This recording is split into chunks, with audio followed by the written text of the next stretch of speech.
So lying and putting people out of shit, that then became your new vibe, huh, Karen?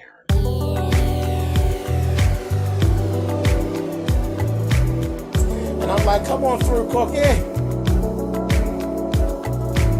want to put my soapbox. That's basically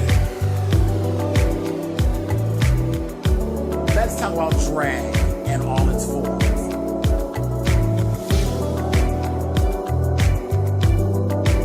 What,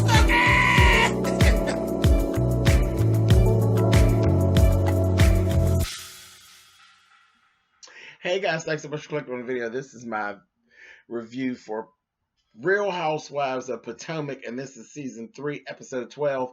Like I said, Karen Huger, your new thing is throwing people out of stuff and then lying. This is your get down nowadays. When we left off, that doggone Giselle was just getting there, and Robyn. And I'm gonna talk about them too, because I started talking about it a little bit.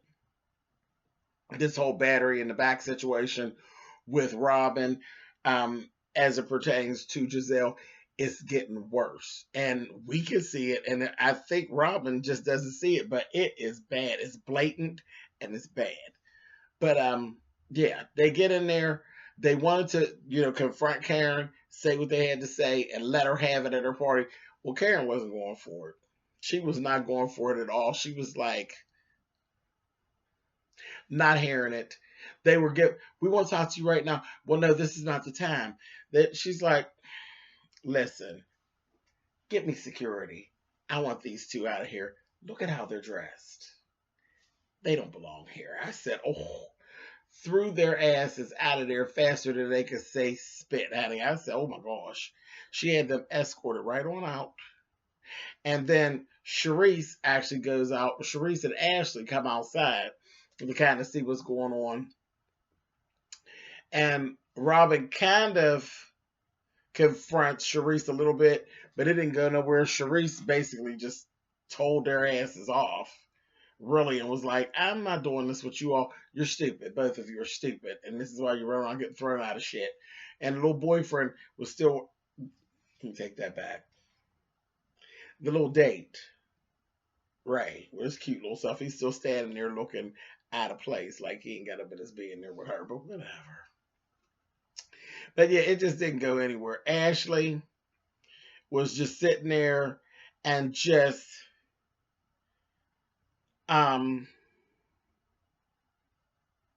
she's just all in, sucking it all up.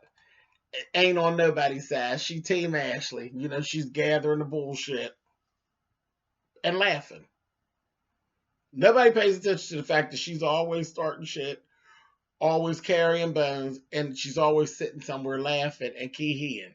I was like, wow, that's a mess. Now, back inside at the party, Monique and Michael were reading the hell out of Karen about this whole thing about write the check to Icon and all this. And Michael's like, I ain't writing no check to no Icon shit, nothing. Karen is on some old shady shit, and I ain't even playing into it. I was like, oh, Michael.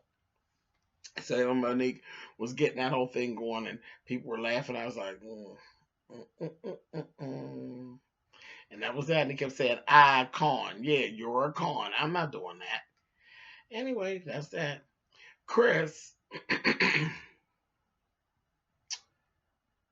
and Candiace. I'm starting to see a pattern here with Candiace. I don't want you to mess up before you get married.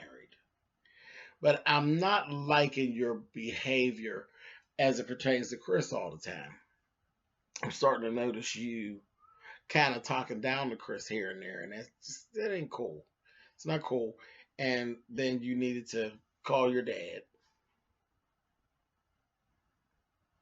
And he told you flat out no. I got $20,000 for your wedding. That's it. Fort Pitt. No, I'm not doing 50. I don't give a shit what your mother says. That whore already called me, and I don't give a goddamn what she says. 20,000. That's all. That's all I got. You take it or leave it. And that's it. And hey,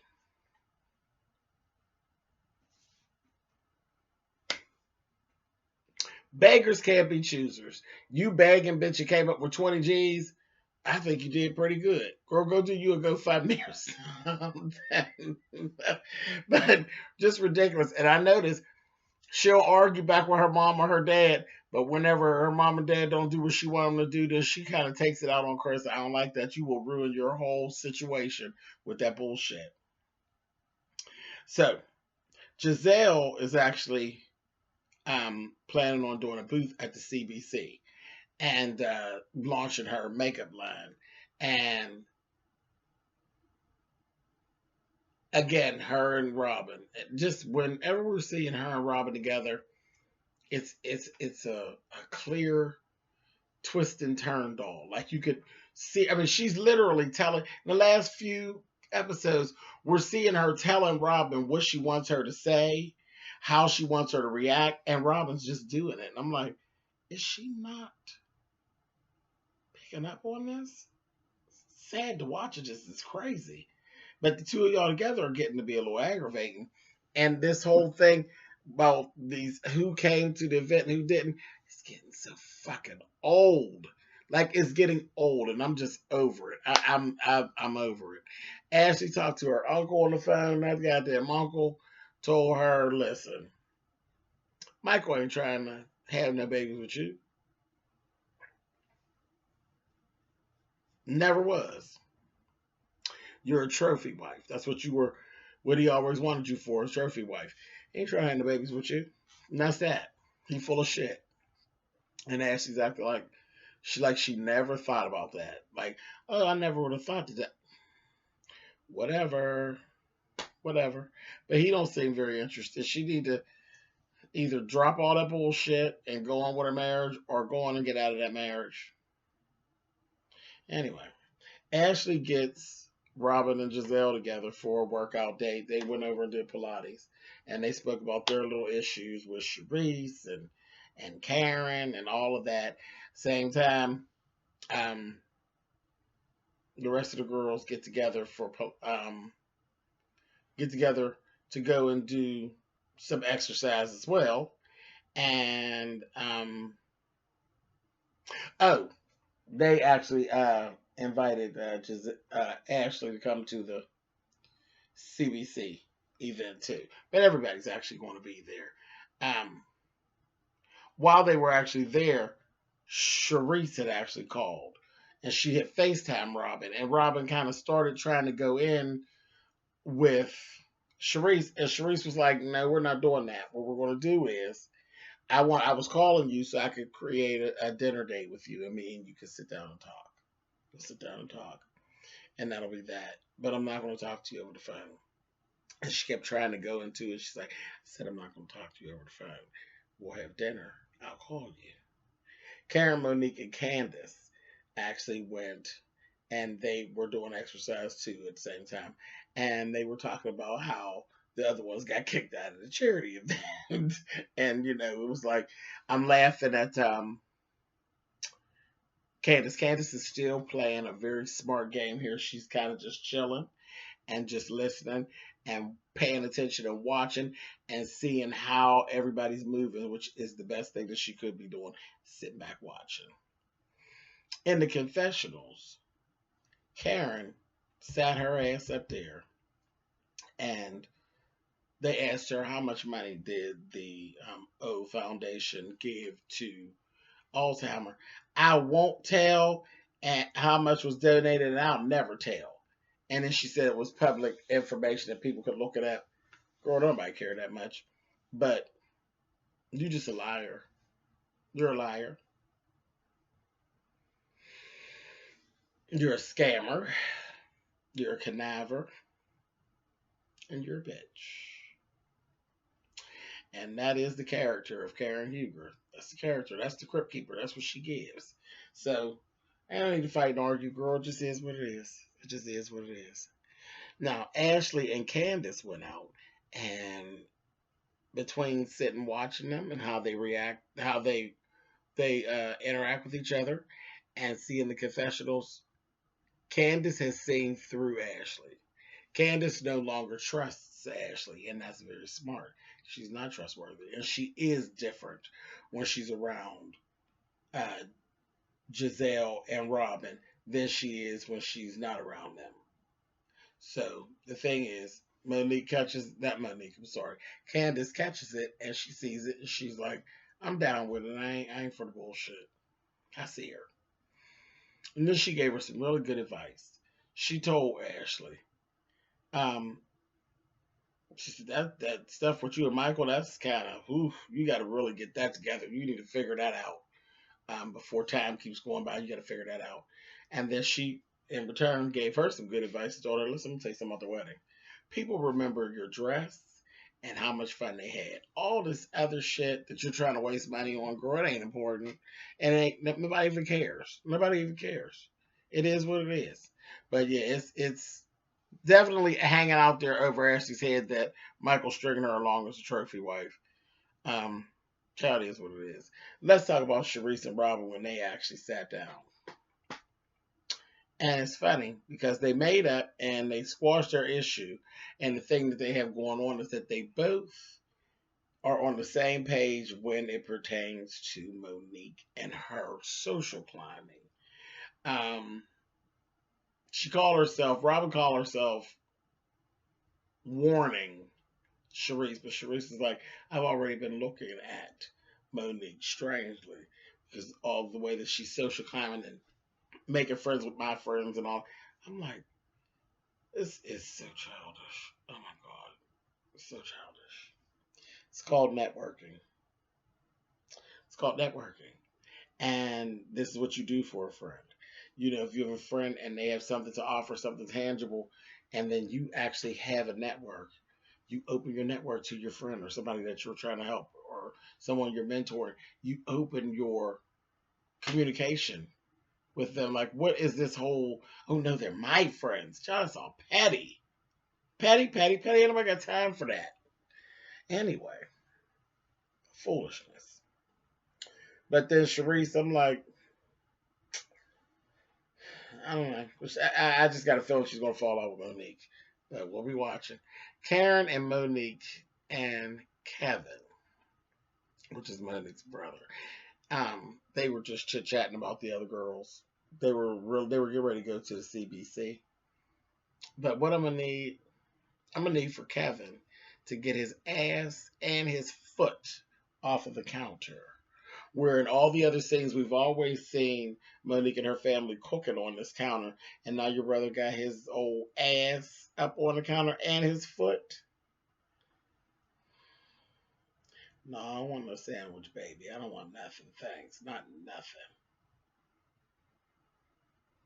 Like, what you making, a triple-decker ass and foot sandwich, bitch? I don't want none of that. That's horrible. Anyway, we found out in that moment that Cherise actually hasn't been responding to Monique at all.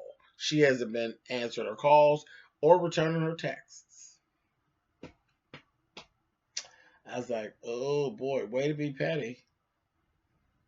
Like a kid, a teenager. Anyway, they go to the CBC. Again, Robyn and Giselle are all ready to pounce. Baby, Karen and Monique came in that mother and paid their asses dust. Walked right past their booth, or right past Giselle's booth, and then acted just like they didn't see him. And then when they came back around, they were like, how could you not see the booth? I didn't see you. I just laughed. I said, Charlie paid y'all dust, that's why. And then they cut this conversation short, was like, we're out of here. And Robyn had a nerve to be standing up there hollering, like holler at the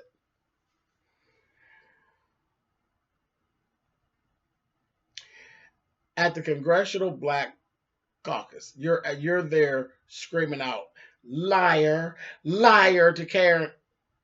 Really, Robyn?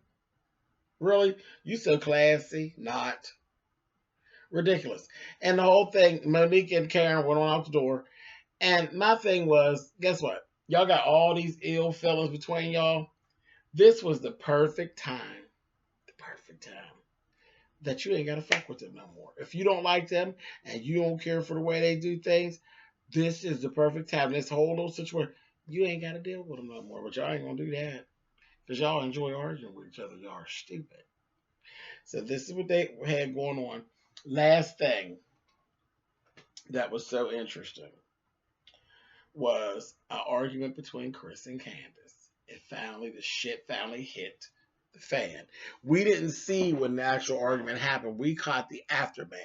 The morning after, she's been crying and carrying on and going through. And it all stemmed from Chris had told her that she was acting like a pamper princess because she was making all these demands of him. He's trying to call the Uber to come pick them up. She wants him to hold her purse and this, that, and the other. And it just stemmed into a big argument. He said, "You're acting like a pamper princess." And that just hurt her feelings. And I said, you know what? He was exactly right. He was exactly right to tell you. And then he told her, let me explain something to you. This is not going to be the first or the last time I'm going to check. I'm going to always check you, no matter where we are. If you get to acting out of line, bitch, I'm going to check you. I'm going to check you, period. So you might as well get used to it because I'm going to continue to check you every time you get out of line. But she had actually sent him a text talking about his dad and how he was raised in all of this. And she's like, when he brought that back up to her, talking about somebody trying to hurt somebody's feelings, you know that's touchy with me, and you went all the way in, you know? And then he made her apologize. I said, that Chris, I like that Chris. That Chris got exactly what she needs. He's going to be the motherfucker that whips you into shape. Because you are a bit much. You're a bit much. And all this old wedding shit, if you kept fucking around, you'd have a $500 wedding and I'd be told you, here's the glasses, shut the fuck up, is what you be done had. If you didn't sit your ass down and quit all this foolishness. But anyway, I thought that was real interesting. We like Chris. We like Chris a lot. Candiace, sit your goddamn ass down. You gonna be all right, girl. Sit down. Anyway, y'all, I'll catch y'all next week. Later.